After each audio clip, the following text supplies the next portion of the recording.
ഈശോയിൽ സ്നേഹം നിറഞ്ഞ പ്രിയ ദൈവമക്കളെ, ദൈവസന്നിധിയിൽ നമ്മൾക്ക് സന്തോഷത്തോടെ ഏറ്റവും നന്ദി നിറഞ്ഞ ഹൃദയത്തോടെ കർത്താവിൻ്റെ സന്നിധിയിലായിരിക്കുക. ദൈവം നമ്മൾക്കായി ഒരു ദിവസം കൂടി തന്നിരിക്കുന്നു. അതിന് നന്ദി പറയാം. ഇന്ന് നമ്മൾ ശ്രവിക്കുന്ന തിരുവചന ഭാഗം എസെക്കിയേലിൻ്റെ പുസ്തകം 37-ാം അധ്യായം 4-5 തിരുവചനങ്ങൾ. അവിടുന്ന് എന്നോട് അരുളി ചെയ്തു, ഈ അസ്ഥികളോട് നീ പ്രവചിക്കുക, വരണ്ട അസ്ഥികളെ, കർത്താവിൻ്റെ വചനം ശ്രവിക്കുവിൻ എന്ന് അവയോട് പറയുക.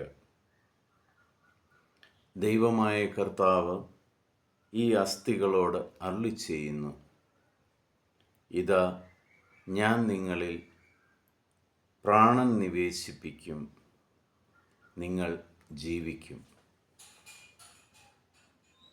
കർത്താവ് വളരെ വ്യക്തമായിട്ട് ദുരിതത്തിൽ കഴിയുന്ന, സഹനങ്ങളിൽ കഴിയുന്ന മക്കളെ നോക്കിക്കൊണ്ട്, എൻ്റെ ജീവിതം വരണ്ടുണങ്ങിയ അസ്ഥി പോലെയാണ്. നമുക്കറിയാം, അസ്ഥി ഉള്ള സ്ഥലം മരണം നടന്നു കഴിഞ്ഞ് ശരീരത്തിൽ നിന്നും മാംസം വേറിട്ട് കഴിയുമ്പോൾ ആണ് അസ്ഥി തെളിഞ്ഞു വരുന്നത്. ഒന്നുമില്ലാത്ത ഒരവസ്ഥ, ശൂന്യമായ അവസ്ഥ. അങ്ങനെ ചിതറിക്കിടക്കുന്ന അസ്ഥികളോട് പ്രവാചകനിലൂടെ കർത്താവ് അരുളി ചെയ്യുകയാണ്, ഈ വരണ്ടുണങ്ങിക്കിടക്കുന്ന അസ്ഥികളിൽ ഞാൻ എൻ്റെ ജീവൻ പ്രവേശിപ്പിക്കും.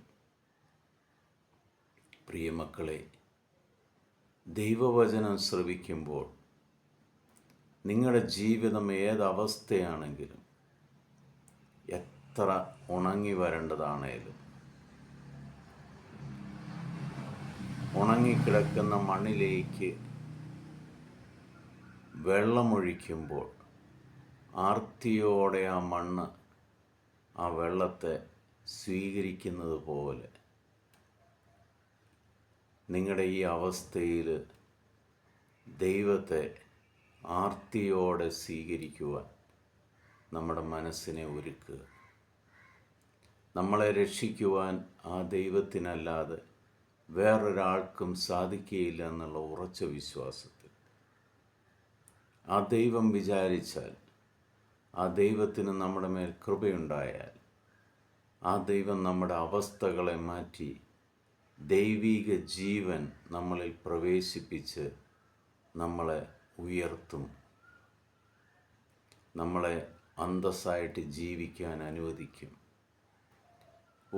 ഈ ഉറച്ച വിശ്വാസത്തിൽ ദൈവവചനം ശ്രവിച്ചുകൊണ്ട് നമ്മുടെ ഓരോ ദിനവും തുടങ്ങുമ്പോൾ നിങ്ങളുടെ ദിവസം അനുഗ്രഹീതമായി മാറും. നിങ്ങളുടെ ഉണങ്ങി വരേണ്ട അവസ്ഥ നിങ്ങളിൽ നിന്നും മാറ്റപ്പെടും. നിങ്ങളിലൊരു പുതിയ ജീവൻ തുടിക്കുന്നത് നിങ്ങൾക്ക് കാണുവാൻ സാധിക്കും. പിതാവായ ദൈവത്തിൻ്റെയും പുത്രനായ യേശുക്രിസ്തുവിൻ്റെയും പരിശുദ്ധാത്മാവിൻ്റെയും കൃപയും അനുഗ്രഹവും ഇന്നും എപ്പോഴും നിങ്ങളുടെ കൂടെയും നിങ്ങളുടെ മക്കളുടെ കൂടെയും നിങ്ങളുടെ ജോലി സ്ഥലത്തും എവിടെയെല്ലാം നിങ്ങൾ യാത്ര പുറപ്പെടുന്നു ആ യാത്രാ മേഖലകളിലും എല്ലാം കർത്താവിൻ്റെ സാന്നിധ്യം നിങ്ങളുടെ കൂടെ ഉണ്ടായിരിക്കട്ടെ. ദൈവം നിങ്ങളെല്ലാവരെയും സമൃദ്ധമായിട്ട് അനുഗ്രഹിക്കട്ടെ. ദൈവത്തിൻ്റെ പ്രാണൻ ഇന്ന് നിങ്ങളുടെ മേൽ പ്രവേശിക്കുമ്പോൾ നിങ്ങളുടെ അവസ്ഥ എന്തായിരുന്നാലും അത് പൂർണ്ണമായി മാറ്റി ഒരു പുതിയ സൃഷ്ടിയായി നിങ്ങളെ മാറ്റുന്നതിന് ദൈവത്തിന് നമുക്ക് നന്ദി പറയാം. ഇതിന്ന് സംഭവിക്കുക തന്നെ ചെയ്യും. ദൈവത്തിൻ്റെ ഒരു വാഗ്ദാനമാണ്. അസ്ഥികളെപ്പോലെ, ഉണങ്ങി വരണ്ട് കിടക്കുന്ന അസ്ഥികളെപ്പോലെ അതിനെപ്പോലും ജീവൻ വെപ്പിക്കാൻ കഴിവുള്ള ദൈവമാണ് നിന്നോട് പറയുന്നത്. നീ എൻ്റെ വചനം ശ്രവിക്കുക, അതനുസരിച്ച് ജീവിക്കുക. നിൻ്റെ ഏതവസ്ഥയും ലോകത്തിന് മാറ്റാൻ കഴിവില്ലേ, എനിക്കത് മാറ്റുവാൻ സാധിക്കും. ദൈവം നിങ്ങളുടെ അവസ്ഥകളെ ഇന്ന് യേശുക്രിസ്തുവിൻ്റെ നാമത്തിൽ പൂർണ്ണമായി മാറ്റി പുതിയൊരു ജീവിതം നിങ്ങൾക്ക് നൽകട്ടെ എന്ന് പ്രാർത്ഥിക്കുന്നു. ഈശോ മിശിഹായ്ക്ക് സ്തുതിയായിരിക്കട്ടെ.